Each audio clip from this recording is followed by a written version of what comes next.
2026 हे नवीन वर्ष तूळ राशीच्या लोकांसाठी घेऊन येणार आहे एक चांगली आणि आनंदाची बातमी. आता ती बातमी कुठल्याही गोष्टी संदर्भात असू शकते, कारण ग्रहमान असं आहे जे तूळ राशीसाठी अनुकूल असणार आहे. वाहन किंवा मालमत्ता खरेदीचे योग आहेत.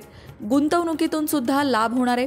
मित्र आणि वरिष्ठांकडून तुम्हाला तुमच्या कामामध्ये पाठिंबा मिळणार आहे. इतकंच नाही तर सुरुवातीला म्हटलं तसं कुटुंबाकडून एखादी चांगली बातमी येईल ज्यामुळे तुम्हाला आनंद होईल. सगळ्यात महत्त्वाचं, तुमच्या शत्रूंचं आता काही खरं नाही, कारण शत्रूंवर विजय प्राप्तीचे सुद्धा योग आहेत. मुलांशी संबंधित सुद्धा एखादी चांगली बातमी येऊ शकते, म्हणजे कुटुंबातून असेल, मुलांकडून असेल किंवा गुंतवणुकी संदर्भातली असेल, खरेदी विक्री संदर्भातली असेल, अशी कुठल्याही संदर्भात ती चांगली बातमी असू शकते जी तुमच्यासाठी लाभदायी ठरू शकते.